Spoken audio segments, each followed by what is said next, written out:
Hello friends, জয় মোহনবাগান। আগামীকাল থেকে শুরু হচ্ছে আইএসএল এর প্লে অফের ম্যাচ। আগামীকাল বেঙ্গালুরু এফসির সাথে গোয়ার খেলা এবং তারপরের দিন রয়েছে জামশেদপুরের সাথে নর্থ ইস্টের খেলা। তো সেই দলের যারা বিজয়ী হবে তারাই কিন্তু মোহনবাগানের সাথে সেমিফাইনাল ম্যাচ খেলবে। তো আমরা কিন্তু আশাবাদী মোহনবাগান হেলায় হারিয়ে সেই ম্যাচগুলো জিতবে এবং আমরা ফাইনালে যাব। তো সেইটার জন্য আমরা ওয়েট করে রয়েছি কে আমাদের এগেনস্টে পড়ছে, কারা আমাদের এগেনস্টে পড়ছে সেমিফাইনাল ম্যাচ, সেটা জানা যাবে আগামী রোববার।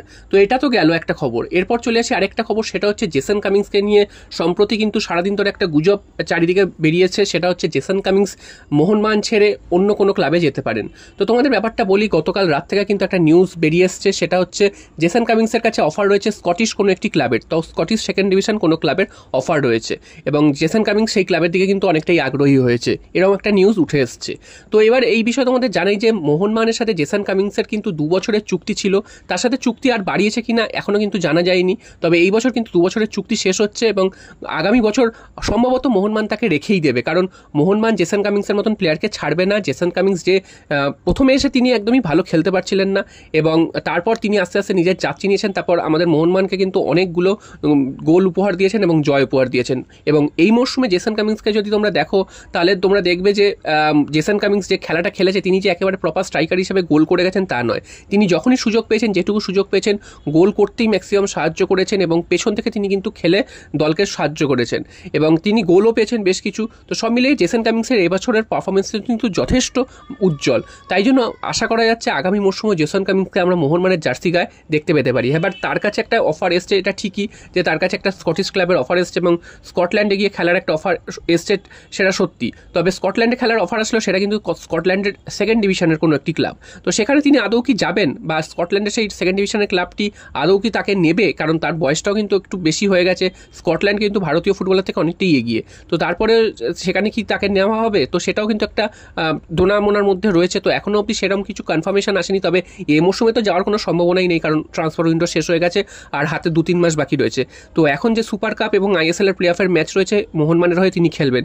আগামী মরশুমে ডিসাইড হবে তিনি যাবেন কি যাবেন না। তবে আশা করা যাচ্ছে জেসন কামিংসকে মোহনবাগান রেখে দেবে, তাকে কিন্তু ছাড়ার কোনো প্রশ্নই নেই।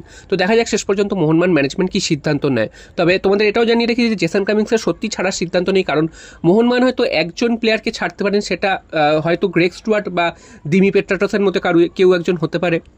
গ্রেগ স্টুয়ার্টের সম্ভাবনাটাই বেশি, কারণ গ্রেগ স্টুয়ার্ট নিজে চলে যেতে চাইছেন এবং তিনি কিন্তু চোটাঘাতেও ভুগছেন এবং ফিটনেসেরও একটা সমস্যা হচ্ছে। তো গ্রেগ স্টুয়ার্টকে আমরা হয়তো মোহনবাগান ছেড়ে চলে যেতে দেখতে পারি। তবে দিমি পেট্রাটোসের যাওয়ার সম্ভাবনাটা অনেকটাই কম, কারণ দিমি কিন্তু ঘরের ছেলে হয়ে গেছেন, তাকে মোহনবাগান অত সহজে ছাড়বে না। আর জেসন কামিংসে তো সেই অর্থে যাওয়ার সম্ভাবনা নেই প্রায় বললেই চলে। তো দেখা যাক শেষ পর্যন্ত কি হয়। আর সবশেষে চলে আসি বিদেশি খবরে। তো বিদেশি নিয়ে একটা গুঞ্জন চলছে। কিছুক্ষণ আগেই সম্প্রতি একটি বড় নিউজ পোর্টাল কিন্তু তারা রিপোর্ট করেছে যে মোহনবাগান নাকি খোঁজ করছে কোনো ল্যাটিন আমেরিকান বিদেশিদের, কোনো একটি দেশের বিদেশিকে মোহনবাগান মানে স্কাউটিং করছে। তো কোন বিদেশি, কোন দেশ, সেরকম কিন্তু কোনো নাম জানা যায়নি। তবে মোহনবাগান সেই দেশ থেকে কিন্তু সেই ল্যাটিন আমেরিকার কোনো দেশ থেকে বিদেশি আনার চেষ্টা করছে, যেটা কিন্তু আগে আমরা দেখতাম ব্রাজিল বা আর্জেন্টিনা থেকে কিন্তু আমরা আগে দেখতাম মোহনবাগান ইস্টবেঙ্গলে বিদেশিরা খেলতে আসতেন। ইদানিং কিন্তু আমরা ইউরোপিয়ান ফুটবল থেকে কিন্তু দেখি যে বিদেশিরা আসে। তো আবার কিন্তু ল্যাটিন আমেরিকা থেকে যদি কোনো প্লেয়ার আসে সেটা কিন্তু অনেকটাই ভালো হবে, কারণ আমরা একঘেয়ে হয়ে গেছে যে ইউরোপ বা ওই অস্ট্রেলিয়া থেকে প্লেয়ার আসাটা অনেকটাই কিন্তু একঘেয়ে হয়ে গেছে। তো দেখা যাক যদি ল্যাটিন আমেরিকা থেকে কোনো প্লেয়ার আসে সেক্ষেত্রে তিনি কেমন হয়। তবে এখনও অবধি কিছুই জানা যায়নি যে কোন দেশ বা কোন মানে কোথাকার প্লেয়ার, তার কী নাম, তেমনটা কিন্তু কিছুই জানা যায়নি। তবে আশা করবো যে মোহনবাগান কিন্তু বড়সড় কোনো চমক দেবে এবং সামনেই এএফসি চ্যাম্পিয়ন্স লিগ 2 রয়েছে, তো সেখানেও মোহনবাগানকে পারফরমেন্স করতে হবে। তো তাই জন্য কিন্তু মোহনবাগান সেরকমই বুঝে শুনে কিন্তু এখন থেকেই চিন্তাভাবনা করে স্কাউটিং করছেন এবং বিদেশি চয়ন করছে। এবং এটা নাকি মোহনবাগান ম্যানেজমেন্ট কিন্তু ভেতরে ভেতরে সারছে এবং তারা কিন্তু স্কাউটিং করে কোচের সাথেও কথা বলেছে। কোচ কিন্তু সেই বিষয় ভাবনা চিন্তা করবেন যে এই প্লেয়ারটিকে নেওয়া যায় কি নেওয়া যায় না, এবং প্লেয়ারটির খেলার ধরন, তিনি কোন পজিশনে খেলতে পারেন সেগুলোও দেখছেন।